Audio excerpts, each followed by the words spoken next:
go back to the quotations that we have that we're working on here from the document Adam the Sacred Life. And again, if you don't have it, you can go to clearunderstanding.net and download it from the front page out of the Sacred Life Project window there.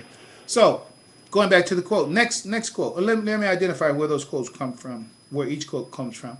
The first one is from the Ramadan session 2002, page 10 to 11 of 49. So obviously I'm taking an extraction. I'm taking a quotation out of that. Let me get this here. Got my little tape in my shot here. I'm actually shooting an in-house video for YouTube while we do this as well. We see how it works. You know, hey, we just got to make maximum use of that material. And let me go ahead and put a plug in for the social media conference that's going on. That's produced by Taqwa Productions. That's going on in Atlanta. The weekend of October 16th. So October 16th, 17th. I consider myself a collaborator in that project. Actually, we're going to do a distal panel participation, inshallah, and then I will also have a particular presentation in that media. We'll be live streaming from Oakland into that conference with the many other stellar individuals that are involved in that project, a continuing work of Taqwa Production. Taqwa Production has been a pioneer in this whole technology process, and we're glad to see them continue to persevere and glad to be a part of it. So let's say that. Now let's go to the next quote. The story of how God created the first person. That's the story of how God created every person. Okay? And that is from the Wisdom of W.D. Muhammad. Now, Wisdom of W.D. Muhammad, we're not talking about those old original books that some of you may remember that we had some time ago, Adult Lessons of Imam W.D. Muhammad. You know, there were transcripts that have been produced over the years. Imam Dr. Nasser Ahmed and Imam Qasim Ahmed, the principles that I'm aware of that worked on. And during one of the years of the Ramadan sessions, I can't even remember whether it was just the All Imams Ramadan session or the public Ramadan sessions. This was also one of the publications, one of the transcripts that were produced. And so we extracted from that as well. So it was from page 28 of that document, part 2. Also, following on, Adam actually represents all of us, all people. That is from Imam Mohammed, January 22nd, 1978, the great prophetic figures in Scripture. Also, Adam is the prototype of the original humanity. That is from Imam Muhammad's Ramadan sessions in Athens, Georgia, 1995. And that was a session for all imams. Basically, imams were the ones who were there. That was like the beginning of it. Further, Adam is really naming nothing but our common human identity. The common human constitution that we all have is called Adam. Okay? And now, here's the logic of those sentences. First thing you should take from those quotations is that Adam represents something universal about human beings. Adam represents something universal about human beings. And that universal thing about human beings is the human nature. He represents the human nature.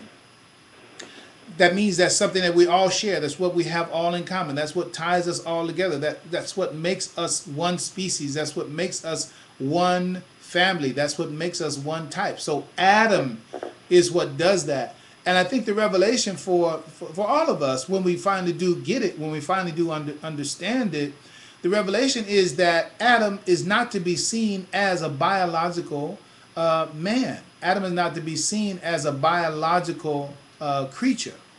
Adam is to be seen as the nature. Adam is something abstract. Very, very important.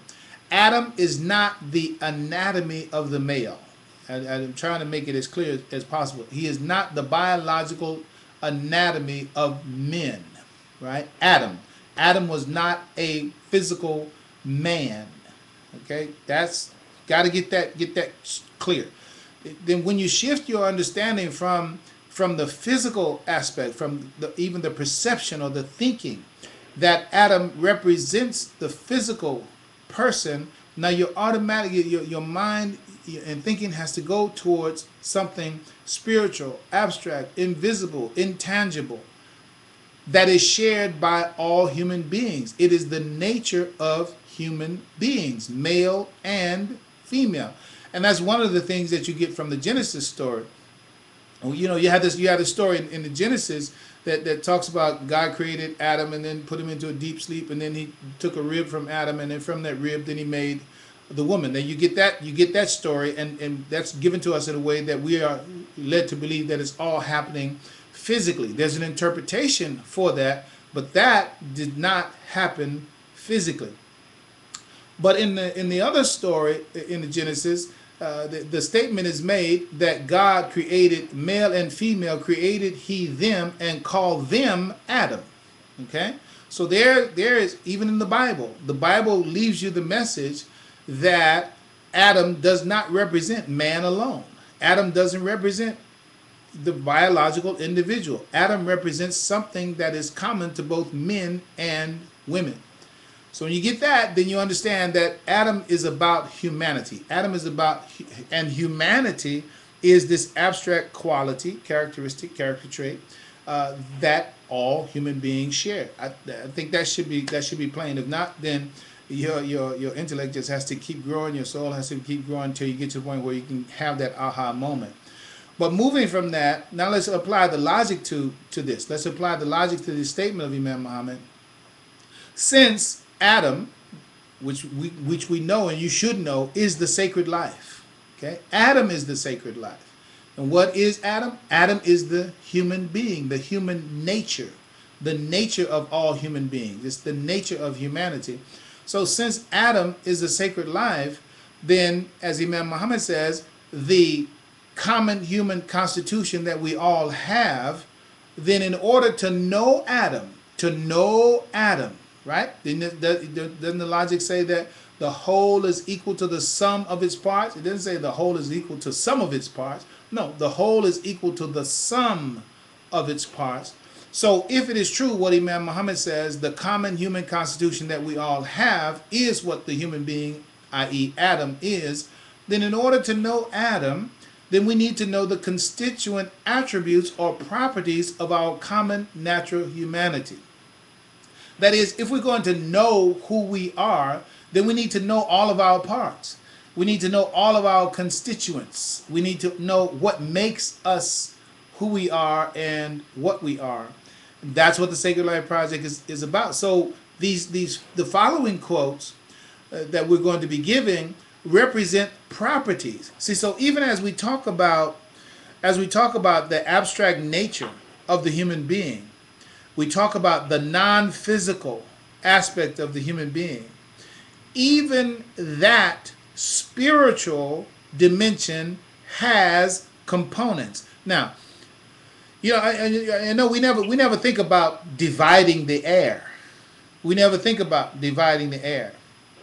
But I remember Sheikh Shuaibe pointing out, radiallahu anhu, may Allah have mercy on him, forgive him sins, grant him entry into the paradise.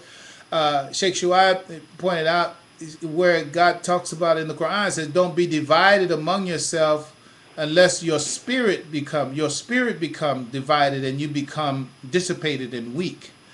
So it talks about divided spirits, and it says the term that's used for air there, or spirits there, is air, and it's talking about air that's all divided. So there is, at an abstract level, a way to see spirituality divided. See, we can see concrete things being divided. You know, we chop up a slice of bread or butter or clay, we can see those things broken up. But it's difficult unless you evolve to that level of thinking where you have this abstract quality of thinking to be able to manage the idea that spiritual things can be broken up into parts as well. But my brothers and sisters, I want to point out to you that Allah subhanahu wa ta'ala has already said that to us in the Quran when he says, وَنَفْسًا وَمَا سَوَاهَا فَأَلْحَمَهَا فُجُورَهَا وَتَقْوَاهَا قَدْ أَفْلَهَا مَنْ زَكَاهَا وَقَدْ خَابَ مَنْ دَسَاهَا. So when he talks about the soul, he says, and the proportion and order given to it. And the proportion and order given to it. So if you're going to proportion something, if you're going to order something, then that means it has shape, it has form, it has some kind of substance. It has whether it's a substance that you can manage mentally or not. The point is that it has a form, that it has substance, it has length, width, height, depth, and at some abstract level. Okay, it has the capacity for growing, and that's also what we get in Surah Al-A'la, again, the fundamental formula for the Sacred Life Project, as suggested by Imam Mohammed. It says, خَلَقَ فَسَوَّى وَقَدَّرَ فَهَدَى. Khalaqa is the form. Sawwa says it's placed within the system. Qaddara, its potential for growth. Okay? And hada is placed in the guidance of God. The point here is that spirituality has dimensions. Spirituality has this. Somebody look up fungibility. I'm not looking. I'm not. I kind of like that word, but I think it's an economic term. But the point is that you can take something and break it up into other parts and use it for other things and in other ways, if I'm correct. But in any case, the soul has constituent parts. The spirit has constituent parts. The nature has constituent parts. This is why it's very important to understand. Listen, when Allah subhanahu wa ta'ala says that He created the human being from water, He created a human being from dust, He created a human being from mud molded into shape, He created a human being from clay. All these things, Allah said He created a human being. But now remember, when we talk about the human being, we're not talking about the biological, anatomical, physiological person. We're talking about the nature. At this level, when we're talking about Adam, we're talking about the nature of the human being. We're not talking about